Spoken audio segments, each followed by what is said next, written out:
Everyone, it's good to have you here. We're just playing some music at the background. My name is Victoria Irahi, and I have with me Rita Babalola, the Executive Hi Director everyone. for Beacon Gate. Today, we're going to be talking about leveraging learning opportunities. As HR professionals, we've had quite a number of times where employees generally do not leverage the learning opportunities around them. Some don't even know what those learning opportunities are. Some don't even know how to deploy that to help them upskill. So today we're going to be talking about it, and then I'm going to let Mrs. Rita Babalola share some insights. Okay, over to you. Okay, thank you everyone for joining us today on our program, Your Career and You. Today we'll be talking about upskilling. Why are people not upskilling? And then if you upskill, what are the benefits that comes from it? Why do people fail to prepare themselves for success? Because once you train, once you upskill, the probability of your income increasing goes high, number one. The probability of you getting better offers is also high. And then the last one I think that comes easily to me will be the knowledge boosting, the confidence. Exactly. Don't you see where people are told that, oh, she's wearing a knowledge on her sleeves? People see the confidence in her, and I'm like, wow, you get to a gathering, and what comes out of your mouth is fantastic. So those are the things that get affected when people see the need of upskilling. So we'll be taking a quick insight, like Victoria mentioned, into upskilling opportunities. Are they expensive? Okay, now the truth is, not all trainings are expensive.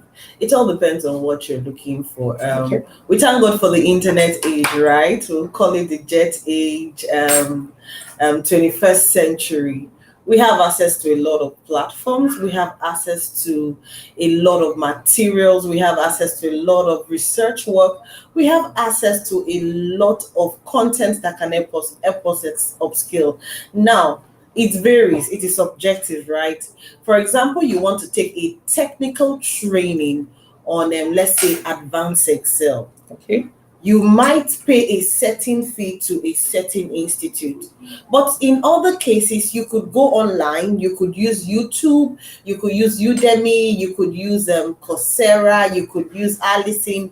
There are quite a number of learning platforms that are free, or the fees for them are not so expensive.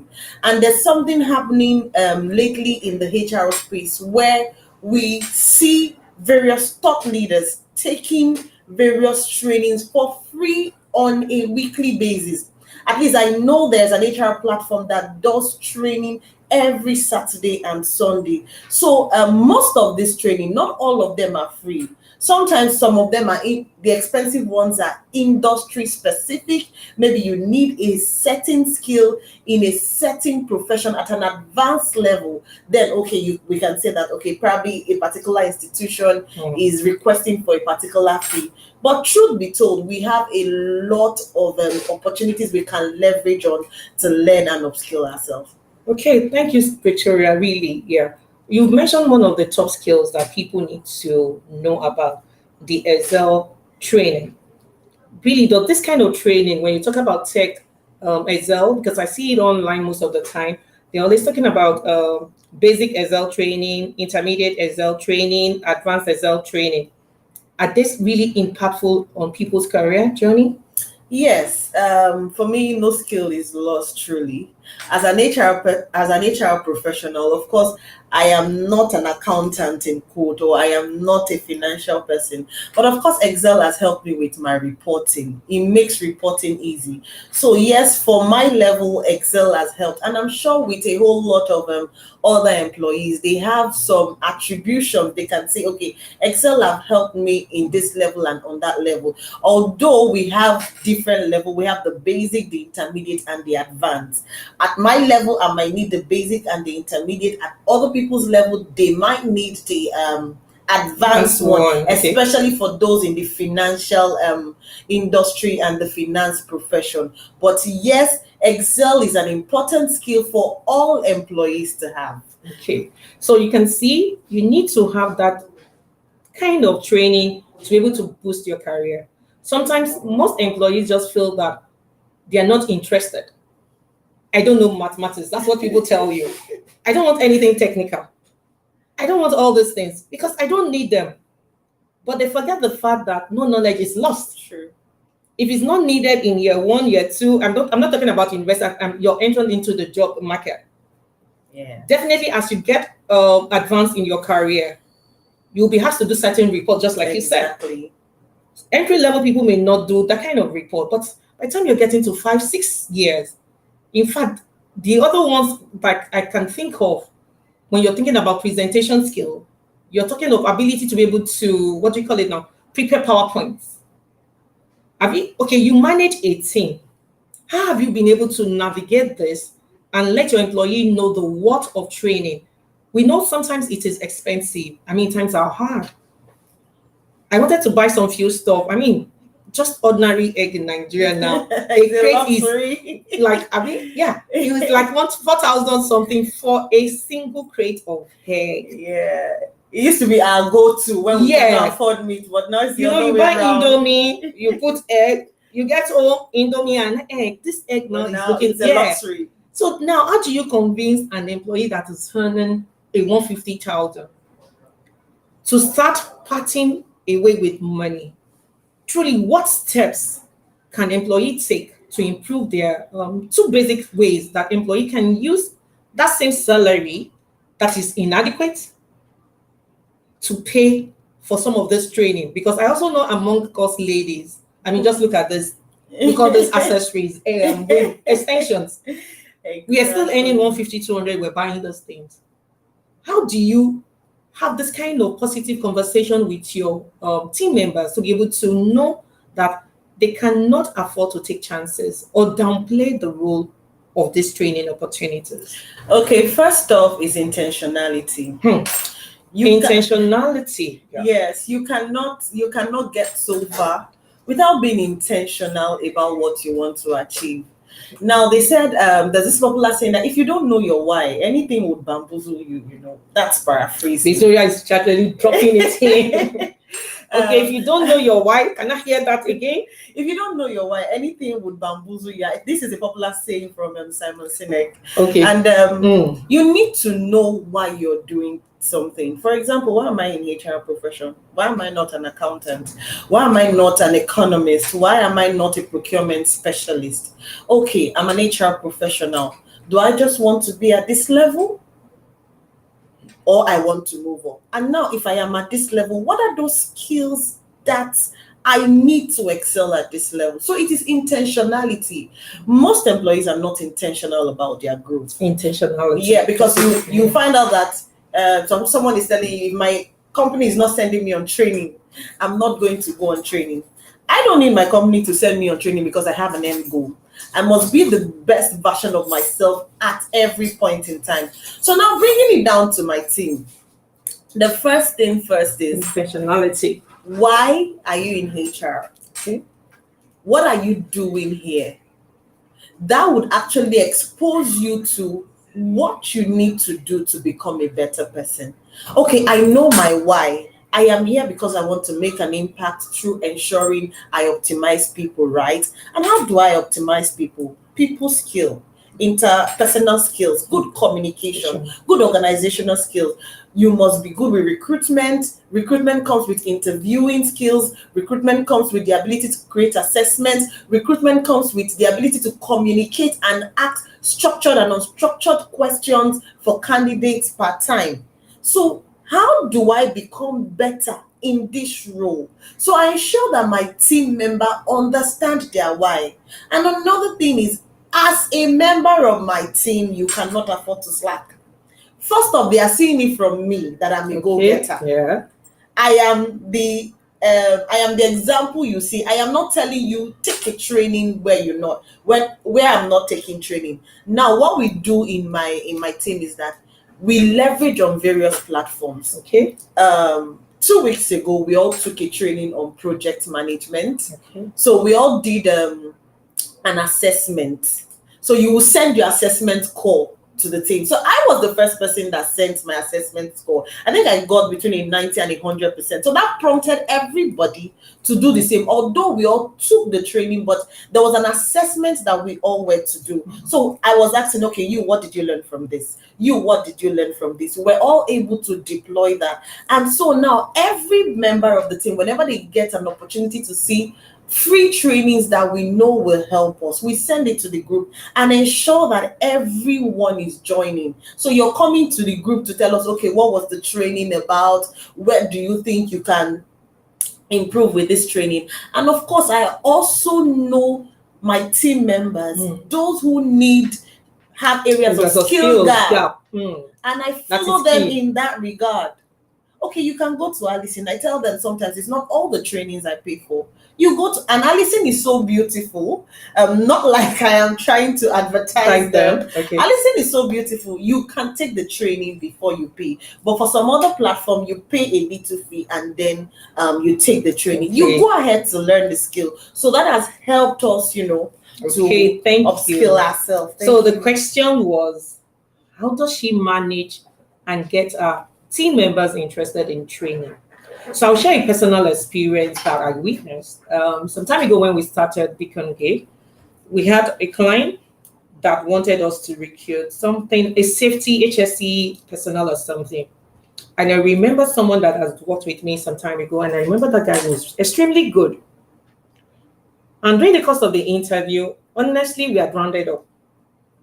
It was just the last question. And then, fantastic. And he was answering the question. And in fact, it was why I specifically had to call him, because I knew he was looking for a job. I knew he was extremely good, and he has like 95% chance of getting that job. And at the last moment, when we were rounding up, the MD of the organization flipped through the resume, and it was like, oh, I know you've been out of a job for, I think, maybe like a year plus or something.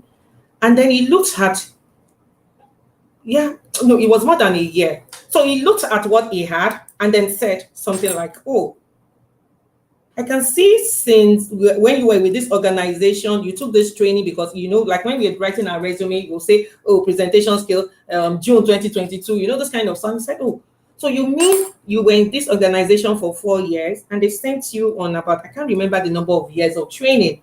So after that, what happened? And then he just started looking. And the man was like, okay, so when you were here, was it the organization that sent you? He said, yes. So when did you spend anything on yourself for training? And the guy looked at me. Even me, I was uncomfortable, honestly. Because at that point in time, I was like, what? Please, the devil better go back. But the guy lost that job, honestly.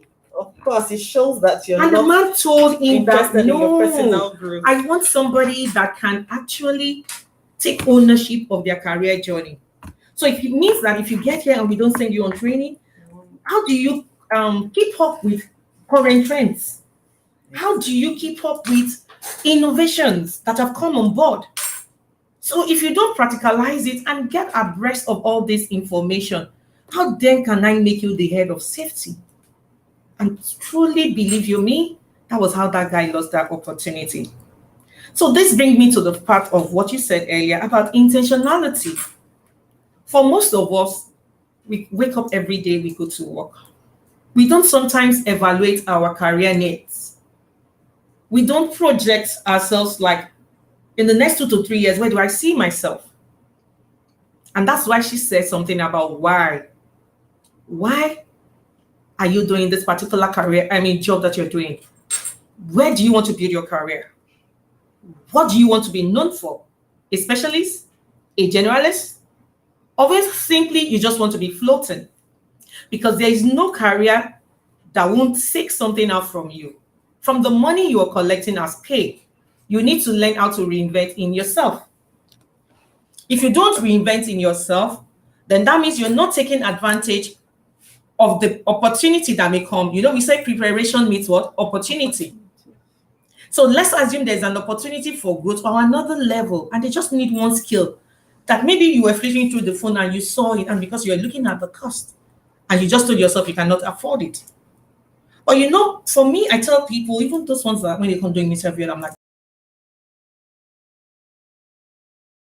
sometimes this is it. Sometimes we think the impossibility, but sometimes they are possible. Yes, make an attempt. Don't just think that your salary is just for you. The salary is there for you to spend, yes.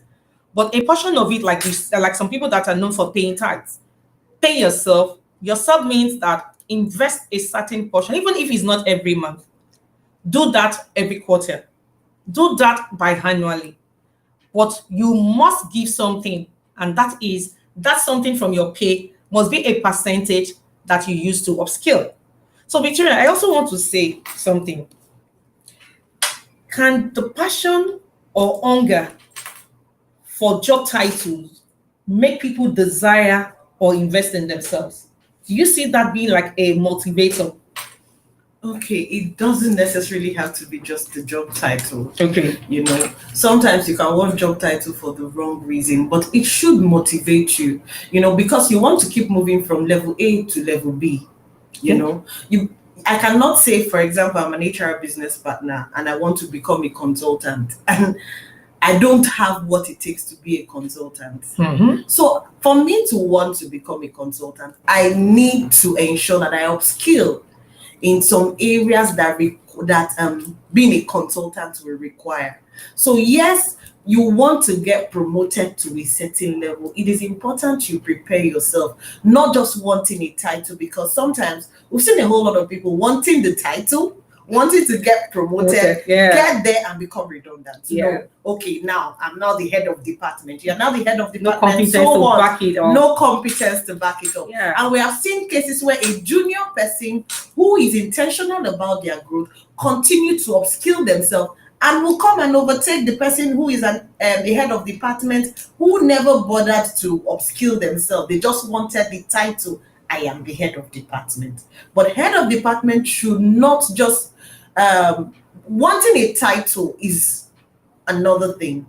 Wanting to grow, wanting to upskill while having that title is another thing. That's beautiful. So it is not about just the job title.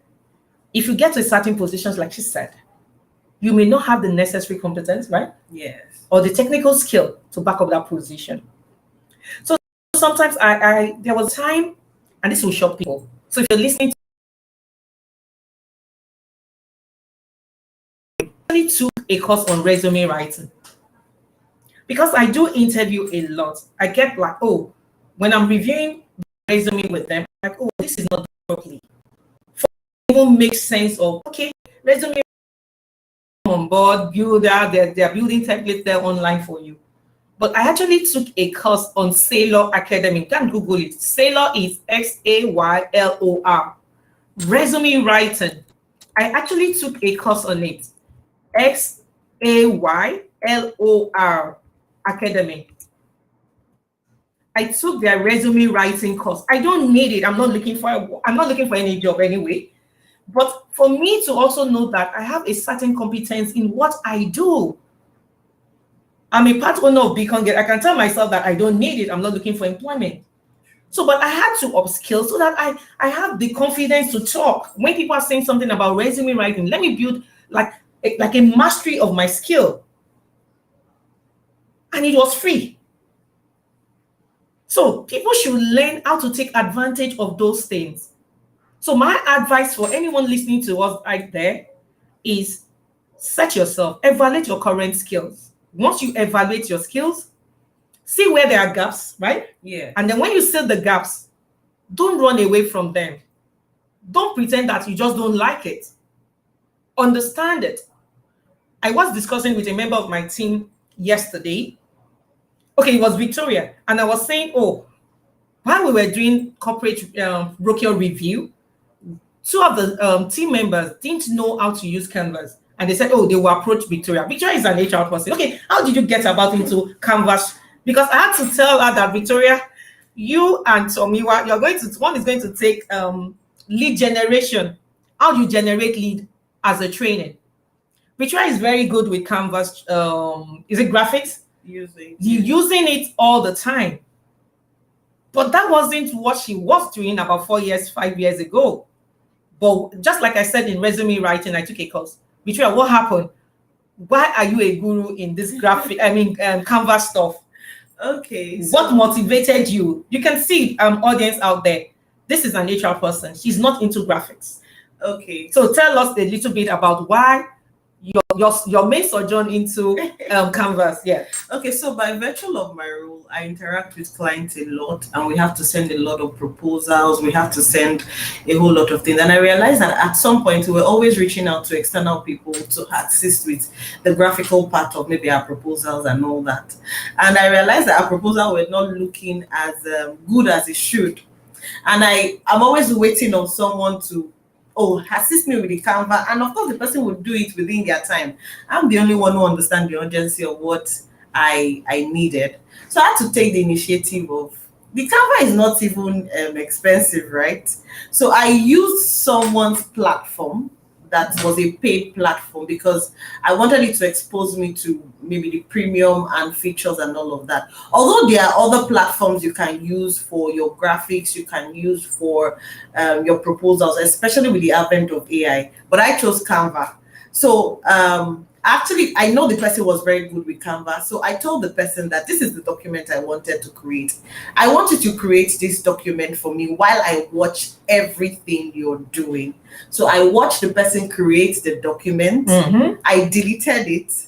I started over again, and I told the person, watch me where I'm making mistakes. Tell me that I am making mistakes. So I started all over again. He told me what to do, what not to do, how to upload. Gradually, I started becoming better. I started learning the several features of Canva for myself. Now I don't have to disturb anybody. If I want my proposal to look beautiful and have some kind of graphics that I want it to, I just go and do my thing myself. So that's it. Okay, Victoria, thank you so much. So you can see that just like what I did, resume writing, I took a course. She did something similar with Canva. So there is no justification for any employee that is left behind because of lack of training opportunities. We have a lot. So Victoria, can you read any of the comments? Do we have any comments that we need to answer before we move to the next question for you? We just have a participant thanking us for the tips we're sharing. Ayomide said, thank you for the tip. Sharon said, thank you for this platform. Okay, so is it just upskilling only for professionals? What if I decide to have a side gig?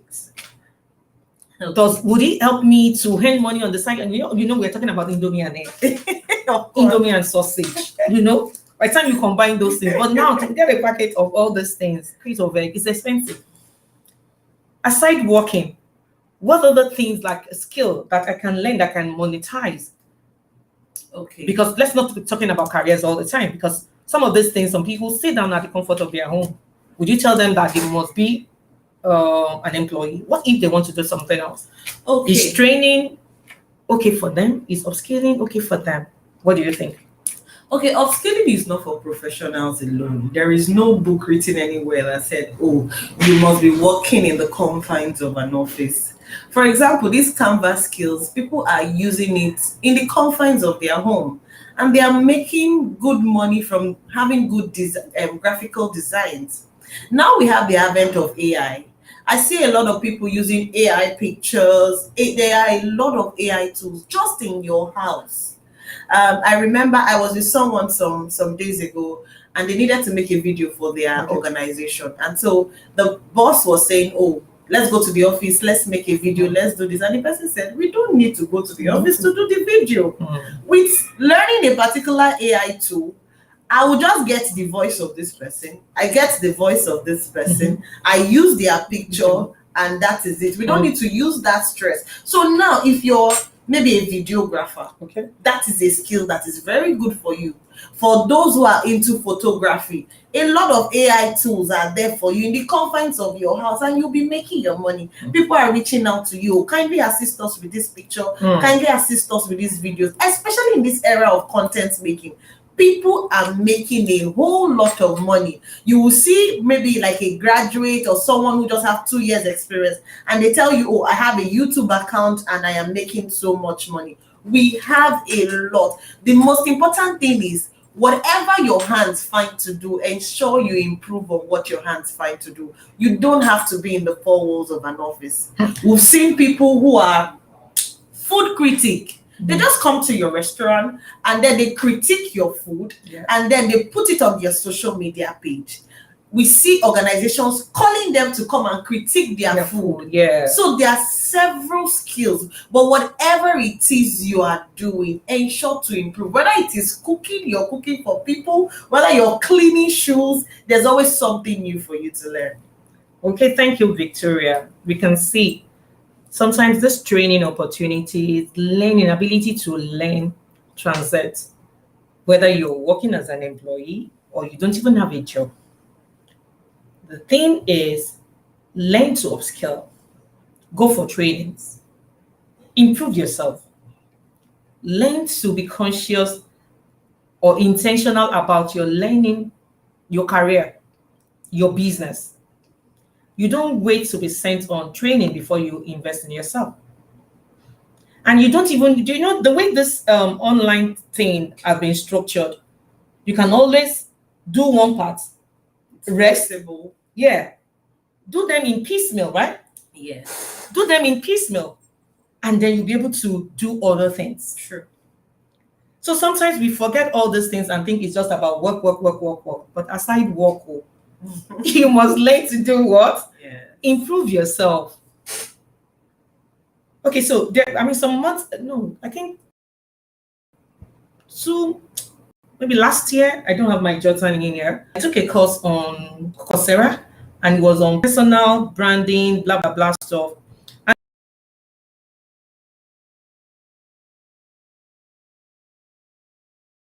share pictures. I'm not the kind of person that shares pictures. So it took me a long time for me to be able to do that.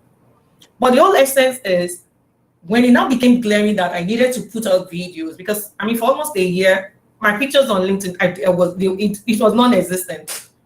So I decided to okay, let me just take something on personal branding. I did that course on Coursera. I have my certificate. So during the course of interview, there was a particular day I was writing on LinkedIn, and then one person was like, okay, how do you do it on LinkedIn? And I said, okay, I'm training, taking a training right now on total rewards. And I was telling them that, do you know the LinkedIn post I posted today? I was actually at Shops Dental. I told you I was going to the hospital. I was in the restaurant typing what I was going to post. And I had to tell myself, Rita, are you okay? So that is how, because I took some courses along the way that improved my writing skills. So people tell me, oh, I write a lot. Yeah. When I was growing up, I used to write for Punch newspaper, the Sunday newspaper then. I write for magazine. But it got to a point that I just decided to, okay, Rita, you can do what? So anytime I'm seeing anything on business writing, blah, blah, blah, so even if I don't get the certificate, I'll do it halfway. So sometimes it's not about the certificate, right? Or do people feel, what all the courses you do you take time out to do the certificate one? Because honestly, for some, I don't get the certificate, but I just want to know the fundamentals. Or has it happened to you before? Do you wait it out to finish the course? Or you just, since they are free, I just okay, Rita,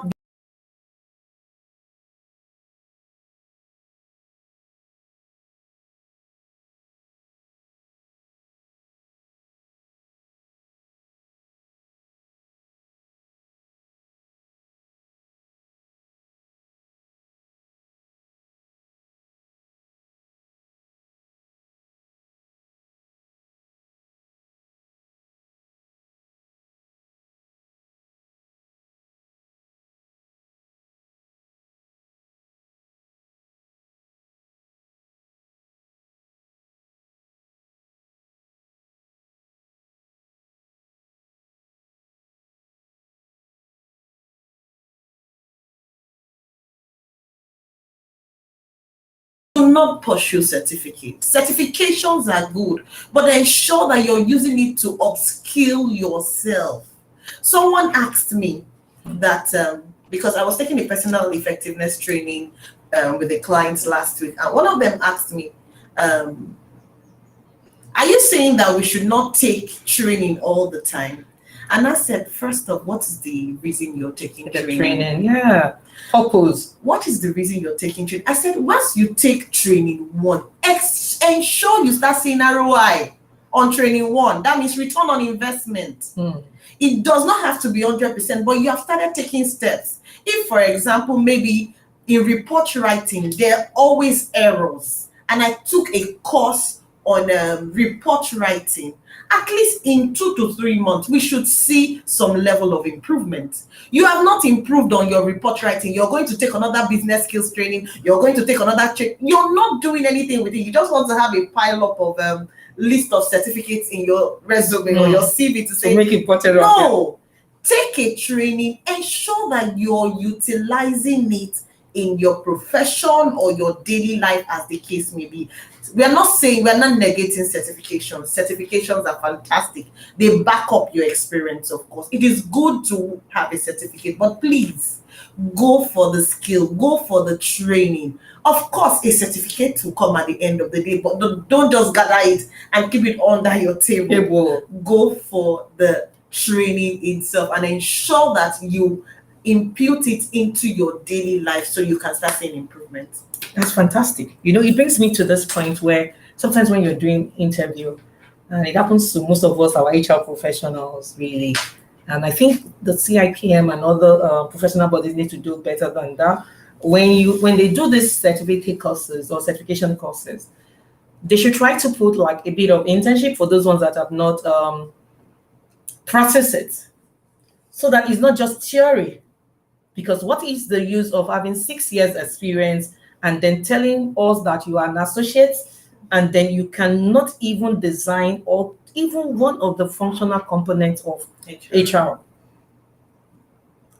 So just what we just said earlier, certification versus knowledge is the same thing. Yeah, it's the same thing with ICANN sometimes. We've seen people that will tell you they have ICANN certificate, and then you put them to practice, employ them, and then you now find out that business executives are calling you back, MDs are calling you back. That the candidate you gave me, I told you I wanted someone that has this certification. Let's not call names now. Yeah. You understand? AAA certification, but cannot design this simple thing. What are recruiters supposed to do? There's a probability that the people you're recruiting, at least some certain percentage, will not have the necessary competence to back up their certification anyway. But then how can professional bodies in this case really handle that? Because this is becoming like a distortion. I have this number of years, I have this certification, but then simple things or promoting people beyond their capability just because they have the certificate. Are those true form of learning, the certification? Do they show that mastery? Or are we simply abusing it in this part of the climb? Thank you. In this part of the climb, it's almost looking like certification is everything, which is not. We've seen cases in some professions where you will literally, maybe you just came out of school and then somebody's telling me, oh, I have this certification, so I should be able to apply for a generalist role. And I'm asking you how. What experience do you have to back it up? What skills do you have to back it up? So we would encourage and advise our professional bodies, to put some measures to this thing, like Mrs. Rita mentioned, maybe like an internship where they can actually practicalize what that certification is actually giving to them, so that we know that they know these things. So we don't just want to have people having all the certificates in their file and then they cannot bring their brain to bear. They cannot bring their mind to bear. They cannot bring their mouth to bear. You have the certificate, but your brain is not doing the work. So it's almost like what some of us did in school, study to pass. Once we used to call it cramming. And that is it.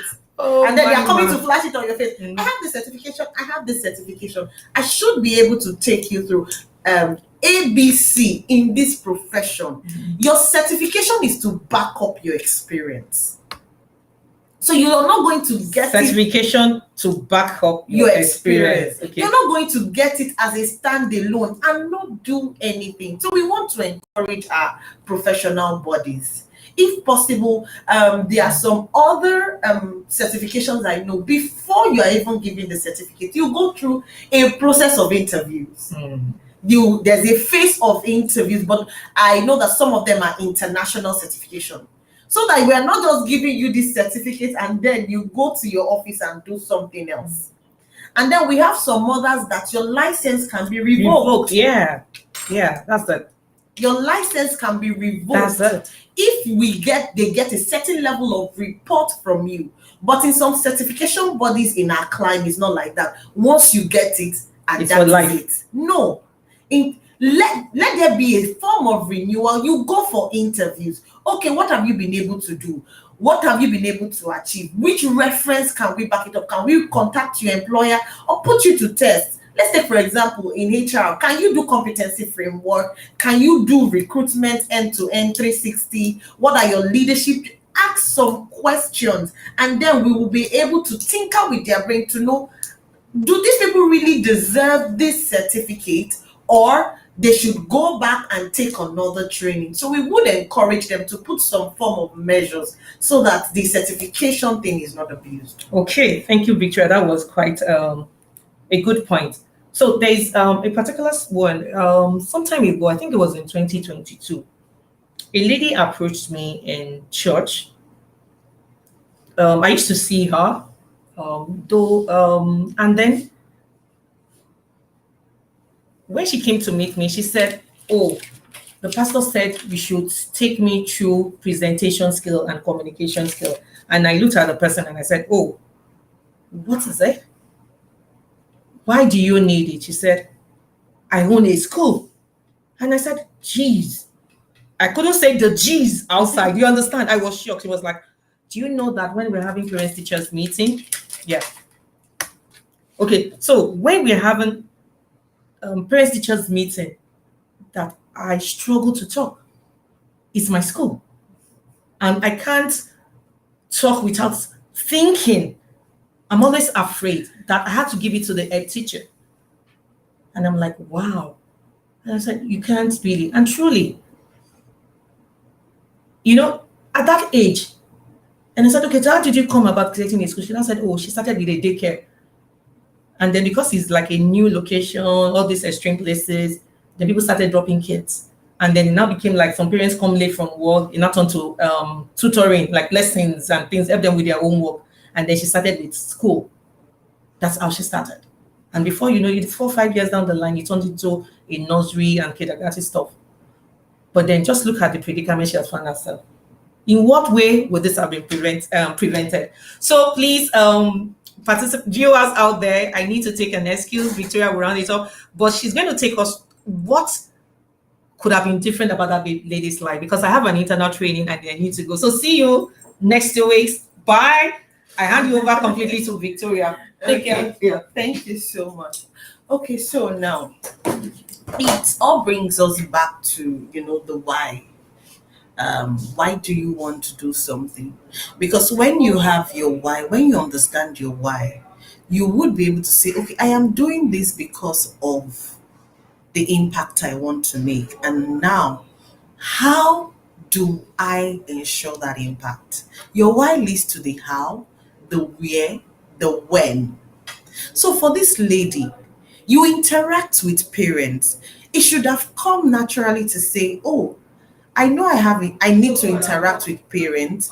I need to ensure that they understand what our business is all about. She shouldn't have waited that long to take a presentation training. She shouldn't have waited that long. So what has happened over time? Of course, she won't even be able to scold her teachers because she has a skill gap in that area, and some of the teachers might not be living up to expectation. She know that they are not living up to expectation, but she can't come out to say you're not doing ABC because she is not doing it. So she should have been intentional at some point, because there is no how you not have interaction. There was no drive. It was almost like, okay, I have a school, I'm the CEO, or the proprietress, the owner, or whatever name she's using. I'm the owner of the school, so nothing goes. But here come a point in her life that she knows that she needed. I'm happy that she got to that point of realization. And now this is where the intentionality starts. Self-awareness. Self-awareness. I do not just want to be your regular HR person. That's self-awareness. I want to be able to do this. This is who I am. This is my SWOT analysis. So it will help you be able to align yourself better. So, my dear people, training, upskilling is important. And I am grateful for the climb that we are in because we have a lot of tools we can leverage on. Do not always wait for your employers to send you on training. We encourage our employers to do that. It is also a way to upskill your workforce. But as an individual, whatever your hands find to do, ensure you improve on it. The way, if you're cooking, the way you were cooking 20 years ago is different from the way people are cooking now. There are different cookwares. There are different cookware. So how do you ensure to use it? So don't just say, oh, it's only for professional. Everybody needs a constant improvement. Leverage on the opportunities you have. YouTube is there for you. Several AI tools are there for you. Google is there for you. We have a lot of free online platform. And I hope that you're able to leverage on this opportunity and upskill yourself.